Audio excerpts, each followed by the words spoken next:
Hello and welcome back to Pihoa Network, where we dive into the post-independence history of Africa, one country at a time. And today, we are exploring the fascinating history of a country known as the Land of the Free, Liberia. Liberia is located on the west coast of Africa and is bordered by the Atlantic Ocean to the southwest, Sierra Leone to the northwest, Guinea to the north, and Côte d'Ivoire to the east. At the onset of the 19th century, a United States of America agency in conjunction with American Colonization Society, ACS, made efforts to resettle freed slaves. Following a visit to the Grain Coast, they were able to sign an agreement in 1821 with local African chiefs. This established the first settlement, which was populated the following year by the first group of formerly enslaved people. By 1828, a form of government had been established and the first governor appointed in 1839. However, it was not until 1841 that Liberia had its first black governor, Joseph Jenkins Roberts. An independent republic was proclaimed in 1847 with Roberts as the first president. As a legacy, its legal framework was based on the United States Constitution.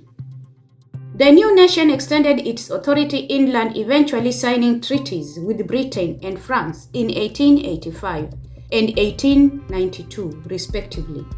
These treaties defined its borders.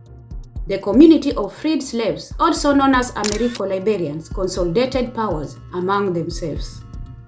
True Whig Party, TWP, dominated politics except in 1869 when it was deposed by the Republicans. They returned to power in 1878 and ruled until 1980.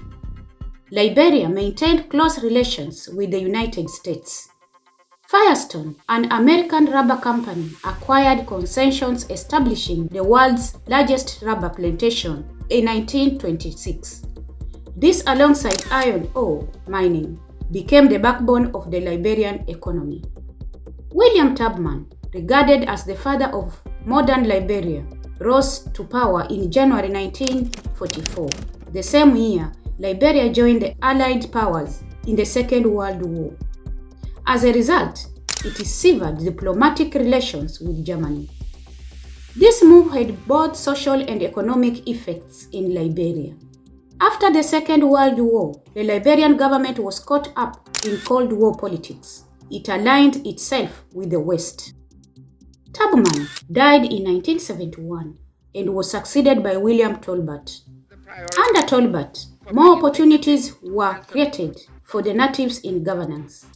He abandoned Tubman's pro-Western policy, opting for non-alignment.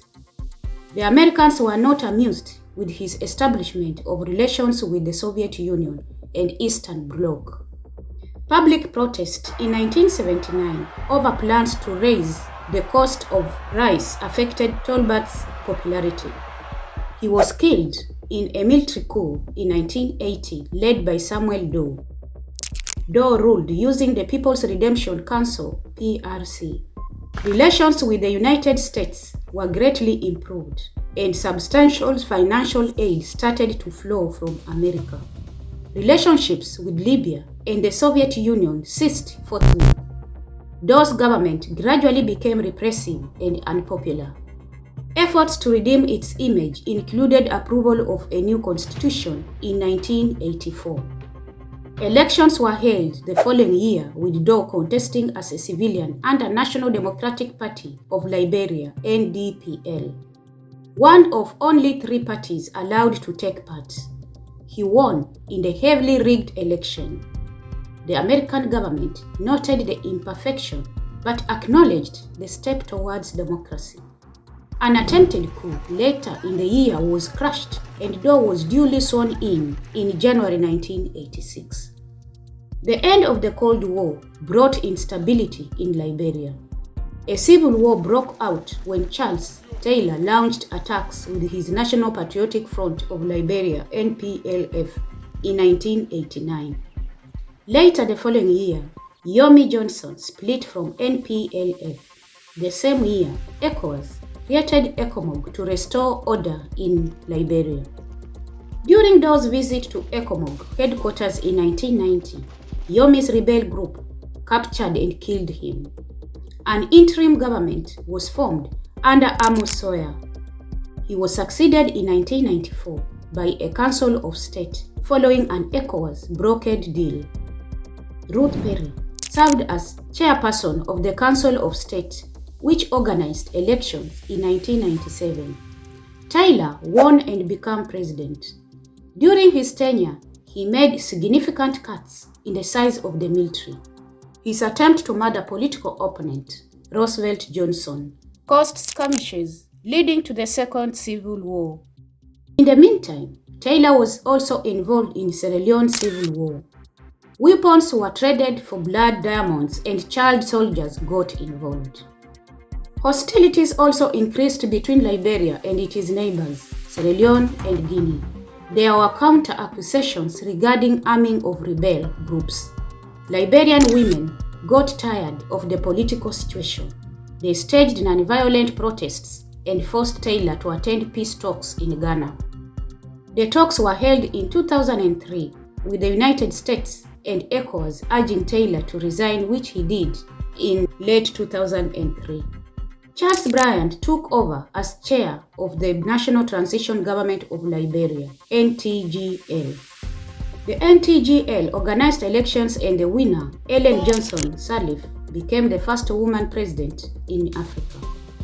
She was re-elected in 2011 for another 6-year term. During her first term, she had to deal with extradition matters facing Taylor.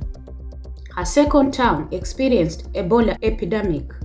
She was succeeded by George Weah in 2017, marking the first fully democratic transition since the Second World War. Weah lost the 2023 election to the current president, Joseph Boakai. Since its establishment, Liberia has operated as a satellite state of the United States. Nevertheless, it has also been affected by local and global dynamics which disrupted its natural order. Thank you for joining me on this journey through Liberia's history. If you found this episode informative, be sure to like, share, and subscribe to the PIHOA Network for more deep dives into the post-independence history of Africa.